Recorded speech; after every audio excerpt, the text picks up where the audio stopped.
Olá, bem-vindo a mais um episódio do Refrigério e hoje a gente vai dividir uma palavra, né? Vou refletir aqui junto com vocês. Uma palavra que se encontra em 1 João, a partir do versículo 9.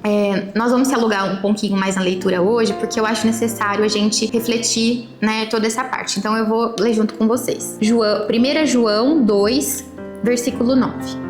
Aquele que diz que está na luz e odeia o seu irmão está em trevas até agora. Aquele que ama o seu irmão está na luz, e não há nele ocasião para tropeço. Mas aquele que odeia o seu irmão está em trevas, e anda em trevas, e não sabe para onde vai. Porque essas trevas lhe cegarão os olhos. Escrevo-vos, filhinhos, porque vossos pecados estão perdoados por causa do nome dele. Escrevo-vos, pais, porque vós conhecestes aquele que é desde o princípio. Escrevo-vos, jovens, porque vós vencestes o maligno. E eu vos escrevo, filhinho, porque conhecestes o Pai.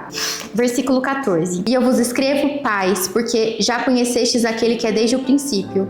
E vos escrevi, jovens, porque sois forte, e a palavra de Deus está em vós, e vós vencestes o maligno. Não ameis o mundo, e nem as coisas que estão no mundo. Se algum homem ama o mundo, o amor do Pai não está nele. Porque tudo que está no mundo, as concupiscências da carne, as concupiscências dos olhos, o orgulho da vida não é do Pai, mas do mundo. E o mundo passa, e a sua concupiscência, mas aquele que faz a vontade de Deus permanece para sempre. Uma palavra forte, né? E tem vários pontos nessa palavra que eu acho muito importante a gente, como cristão, refletir sobre isso, né? O primeiro deles é que ele fala que aquele que odeia o seu irmão está em trevas, né? Isso é algo muito forte. E eu costumo brincar que o ódio e a raiva é como um lixo que a gente deixa ali no chão. Se a gente não limpa, vem a mosca, e aquilo começa a cheirar mal, e aquela mosca traz podridão. Então, assim, quanto mais a gente guarda dentro da gente uma mágoa, um ódio, uma raiva, uma soberba, né? Porque muitas vezes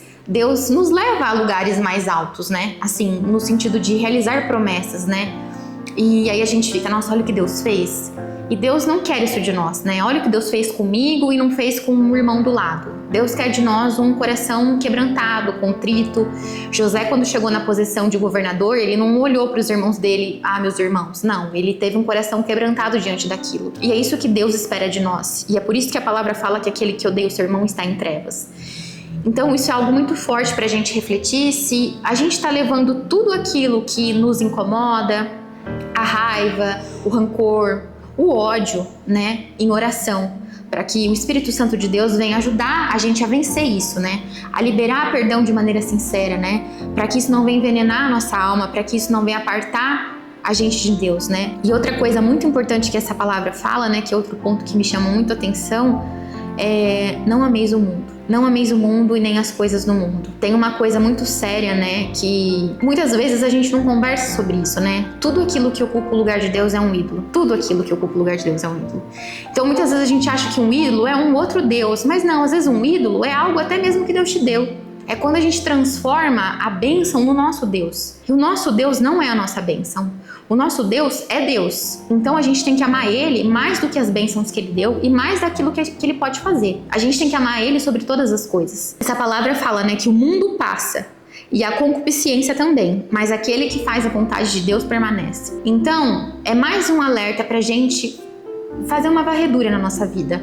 O que é que está ocupando o lugar de Deus no meu coração? Será que é algo que eu coloco acima de Deus? Quando eu tenho que escolher entre aquela coisa e Deus, eu escolho aquela coisa. Então, o que está roubando o nosso coração de Deus? Qual é a concupiscência da carne que a gente enraizou no nosso coração, que está fazendo a gente amar mais aquilo do que o Senhor? Então, mas essa palavra também nos traz esperança, né? Porque ela diz que Jesus já venceu aquilo, né? Que Jesus foi dado para que nossos pecados fossem perdoados, né? Então, tem em mente que quando a gente entrega para Deus, quando a gente confessa para Deus, a gente tem redenção, né? É possível começar de novo. Nunca é tarde para começar de novo, né? Às vezes a gente vai longe dos caminhos do Senhor, né? Muitas vezes, não sei quem tá ouvindo essa palavra, muitas vezes a gente vai longe, né? E pensa, nossa, para eu voltar agora não. É sempre tempo de voltar, né? Deus coloca tudo em águas passadas e faz tudo novo. Então é isso, eu quis trazer essa palavra no dia de hoje como uma reflexão pra gente pensar se a gente tá guardando alguma mágoa no coração, se a gente tá guardando raiva de algum irmão no coração,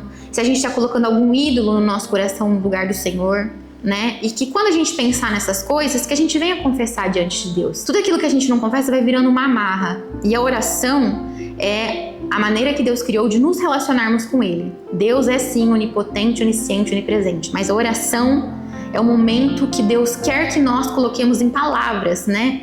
Ou em lágrimas, né? Em choros inexprimíveis, como a palavra mesmo diz, né? Mas que a gente tire aquele momento para colocar diante do Senhor aquilo que agonia o nosso coração. E é isso, eu queria deixar essa palavra no dia de hoje. Espero que ela tenha abençoado o seu dia. Foi muito bom passar esses minutos com você e a gente se vê no próximo refrigério. Um bom dia!